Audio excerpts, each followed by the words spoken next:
Apple strikes down Epic once again. OpenAI says Elon nuh-uh, and you guys are lying about how much you like AMD. Nobody's buying these cards. Let's get in the hot news, everybody. I'm your Brett host. We're going to be going over the hottest tech news I can find on the internet while you enjoy your breakfast this Thursday, March 7th, 2024. We're going to start off today talking about a news story we talked about 4 years ago, and that is Epic Games is no longer going to be approved by Apple to post their stuff to iOS. And this is specifically coming after they were reinstated into the Apple developer program. But turns out, at least according to Epic, Apple is refusing to let them back in because of a tweet made by the CEO of Epic Games. So Epic claiming that they tried to have their Sweden AB developer account to get Fortnite back onto the iOS devices thanks to the Digital Markets Act over in Europe, which is supposed to allow all of this to happen, where you could have third-party payment sites instead of using the one that's built into the actual iPhone, and all of that was great, but then Apple got rid of it. They terminated it after only a few weeks because they publicly criticized their proposed DMA compliance plan. So Tim Sweeney talking about all of this, and they even published their email with Apple, specifically Phil Schiller, who said to Tim Sweeney effectively along the lines of, hey, when you violated our agreement the first time, you did that knowing you were in full breach of understanding of this developer program agreement. You intentionally did this to try to make money. And now that you're out here publicly tweeting again that you don't like the way we're doing things, we expect that moving forward, you're going to be a difficult company to work with. You probably won't uphold our regulations within our program. And so we're choosing to terminate you because you have intentionally acted in bad faith before, and we don't want that to happen again. To which Epic says, hey, they're not allowed to use a tweet as evidence against us because that was what they referenced as far as the official quotes that they used against Tim Sweeney. So Epic doesn't like this. They're complaining about this. And Apple, when they were asked about this, basically said what was in that email. Epic's egregious breach of its contractual obligations to Apple led courts to determine that Apple has the right to terminate any or all of Epic Games' wholly owned subsidiaries, affiliates, and or other entities under Epic Games control at any time and at Apple's sole discretion. In light of Epic's past and ongoing behavior, Apple chose to exercise that right. So it's clear Apple is just fed up with Tim Sweeney. It's fed up with Epic Games. It doesn't want to deal with them. However, there is a question that's surrounding this of like whether or not this is going to stand up to the European Union's scrutiny of whether or not Apple's violating the DMA. Is this going to be cool? Is this going to fly with them? We'll have to see that play out. The EU is no stranger to slapping Apple with fines. They just got a $2 billion fine for their Apple Music shenanigans. Will this happen when it comes to Epic Games on iOS? Definitely possible. Personally, I think that Apple is just playing petty and is in the, if not legal wrong, but just sensible wrong here. I think Epic should have the ability to do what they're trying to do. I do think, however, on the other token, Tim Sweeney is an antagonist, and he knows that he's like poking the bear on all of this. He hasn't won the lawsuits that he's wanted to win with Apple with regards to this, but it's going to be interesting to see how this plays out. And what's been interesting for me to see how it plays out is today's video sponsor, Rare Brew Coffee, because this is the coffee company that my wife and I started to help raise funds for SYNGAP Research Fund, which is an organization that's committed to trying to find treatments and cures for my son's rare disease known as SYNGAP1. In case you're a new viewer and you're not aware of our story, my son has over 100 seizures a day, has a whole host of other disorders that are tied to it. We've tried everything under the face of the sun to manage his symptoms, his disorders. If you recommend CBD, we tried it. If you recommend keto, he was on it for 2 years. If you recommend literally anything, I promise you we've been on it. We're in experimental clinical trials now. We are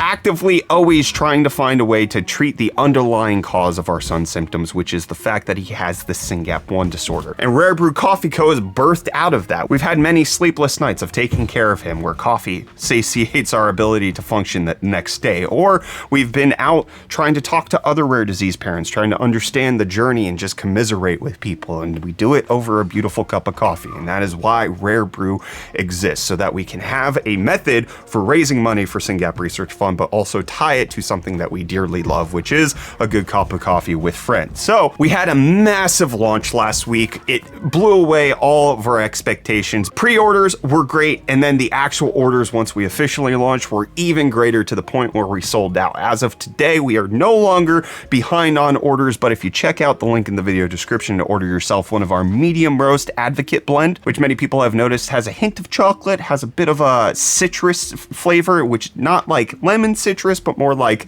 apricot. It's delicious coffee. It's well regarded by people that we trust to be coffee snobs, and they have thoroughly enjoyed it, and that's not to just appease us.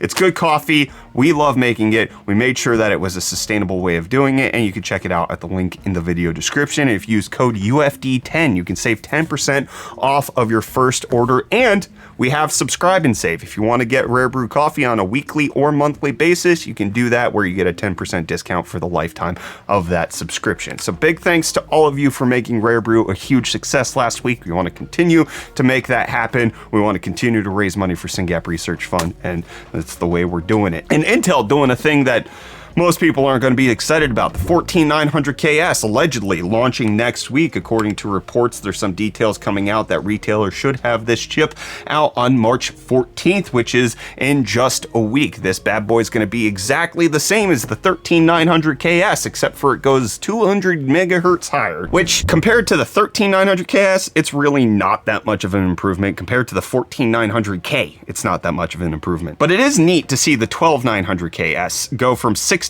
cores, 5.5 gigahertz, and the 14900KS go up to 24 cores and 6.2. Massive improvements on those sides. You are paying for it when it comes to the power draw and the amount of heat this thing's going to output, but it'll exist. And one of the things that people have been actually excited about that's going to exist is Ghost of Tsushima is getting its PC release on May 16th. Coming to PC with a director's cut. It's being developed by Nixxes, who is the company that's handled a lot of the proper ports from Sony to the PC, and somebody informed me in the comments yesterday that that's actually who's handling the Forbidden West port as well, which I'm excited about. And it's going to have a whole host of features that you would want to see, such as FSR3 and DLSS 3 support at launch, with support for XeSS upscaling as well. It's going to have ultra wide, all of that good stuff. I'm excited for this. I want to see that happen, and I want to see you happen to watch Reece for deals. Yo, welcome back to UFD Deals, bringing the hottest tech deals out on the internet, and hey, deals. Starting off today, we have the Lenovo Legion Gaming XL cloth mousepad for only $10.78, making it $7.21 off. And as a recent convert to cloth mousepads, I don't see myself going back. But then next up, we have this Fifine low-profile microphone arm available in white for only $43.99, making it $18 off, and a much better deal than the $99 that this one cost. And then lastly, we have the pretty pricey but very nice Corsair Virtuoso RGB wireless gaming headset for only $179.99, making it $90 off. And that price, we kind of have to take any deal we can if you've been looking to pick one up. They're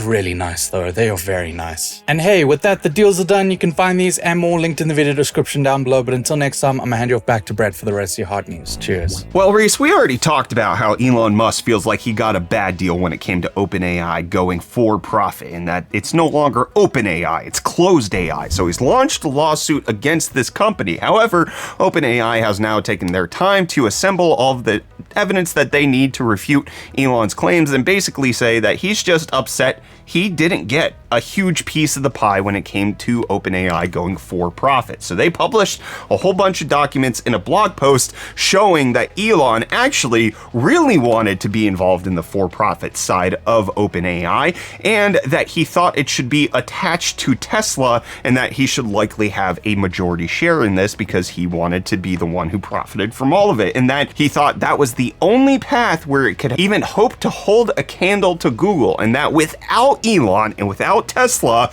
that the probability assessment of OpenAI being relevant to DeepMind/Google without a dramatic change in execution and resources is 0%. He even says in the email, not even 1%, 0. So Elon's saying that he's upset that OpenAI went from a non-profit to a for-profit, and now it's not open, it's closed, which anybody who was hoping OpenAI would keep that surely is disappointed, but it does seem like there's more information coming out on OpenAI side, kind of refuting a lot of the claims that Elon has said, and mostly showing that this is likely because Sam Altman and the other team members at OpenAI decided that they didn't think that Elon saving OpenAI was the best path forward, and they wanted to do it with a more wholesale approach, having more people buy in at a lesser stake instead of having a gigantic man come in with a lot of money and trying to make the puppetry work for all of that. We'll see how Elon's lawsuit plays out. The last big lawsuit that he tried with Twitter didn't seem to work out in his favor, but we'll keep you updated as things develop. And what's developing in the GPU market is that they're selling a lot of graphics cards are going all over the place. But it turns out AMD, not that popular. The RX 7000 series is the least popular GPU generation that AMD has released since these records have been kept track of in the last 20 years, which honestly, surprising to me, because I actually think the RX 7000 series is a mighty fine competitor to what NVIDIA has, especially when you start getting towards the top end of things. The XTX, brilliant card. 7800 XT, magnificent. Love the 7900 GRE, but it turns out that despite the fact that AMD had a market share rise, it was the smallest market share rise they had with a new generation ever. Then that's despite the fact that the discrete GPU market has gone up. It's up 32% compared to the same quarter the previous year. So it's growing quite a bit. And AMD went from having 17% market share in Q3 to 19% market share in Q4. So it is growing compared to NVIDIA, but as mentioned, that comparison is the smallest jump that it's ever had with a new GPU launch. You can see that it has been trending down ever since ATI and AMD fused together to create their own company. It has been on the decline. And in fact, the most popular GPU generation of recent history is the RX 5000 series, where you didn't have that much choice. 5500 XT all the way up to the 5700 XT, kind of focusing on the mid to low end, not going high end toe to toe with NVIDIA. And that's why there's some speculation that AMD with the 8000 series might not bring out a high end card, and it's going to be more where you cap out at the 8700 XT. Could it be because they know that's going to be the best fighting chance that they have to compete with NVIDIA once again? I don't know. But what this does show is that despite all of the banter, all of the hype, all of the, I guess, self-praise people want to give AMD across the internet, it just does not reflect the wallets of the people who are making the purchasing decisions. And we're talking on the gaming side. This is not for AI. This is not for server. This is talking about AMD selling gaming graphics cards, and they are continuously doing worse generation over generation. And this latest generation, which I personally have been the most excited about for a very long time, it just appears to be underwhelming. And really, AMD's saving grace here is the fact that the consoles are selling very well. That's their biggest gaming revenue share, not the graphics cards, but rather the fact that they're in the PlayStation 5 and the Series consoles. It's intriguing. People want to talk big games on the internet, but unfortunately, you buying a singular RX 7800 XT is not moving the needle enough against Team Green. Despite all of their shadiness and despite all of the rage and vitriol, people want to talk against the lean, mean green machine with GPUs in their oven, leather jacket wearing Jensen. Doesn't manifest in reality. Speaking of people manifesting things on the internet that aren't real, let's talk about your comments from yesterday. We got Rover saying, "Press F for GTX, lads. It was fun while it lasted. We'll never forget the memories." Arano saying, "Rip the last survivor GTX series." And Bosom Film saying, "Rip the GTX series. Love those cards." A big lot of commemoration of the GTX line of cards. 19 years strong. That was basically the entire time AMD was getting worse, just slipping down while GTX existed. And then we got Mixerus saying, "I'm still rocking the GTX 1080 Ti. Will upgrade when the 1590 comes out. Current CPU at 13900K. Wow, you upgraded big on that CPU, but kept it simple on the 1080 Ti. But then we got JMG saying, "Last week I upgraded my 1063 gig to a 1080 Ti. I picked it up off Marketplace for $130 and I'm stoked on it." Hey, it's showing its age. It's an older card, 7-8 years old at this point, and probably not going to get driver support for terribly much longer. Obviously, we have to see the 9 series get its driver support removed, which will probably happen, I would guess, later this year, if not sometime next year. And that's gonna be a hard pill for a lot of people to swallow. 10 series coming right after that. And then we got Atomic Doom saying, "I thought you were gonna say the driver support ended for GTX cards. Thank God that you didn't. Soon though, soon." the 16 series probably has a little length in it when it comes to driver support, but man, 9 series and 10 series, it's going to be happening. The RX 580 already kind of losing driver support. The 10 series went toe to toe. It's just, NVIDIA's keeping driver support for a while longer, but I think you guys should just be prepared. Not going to get updates.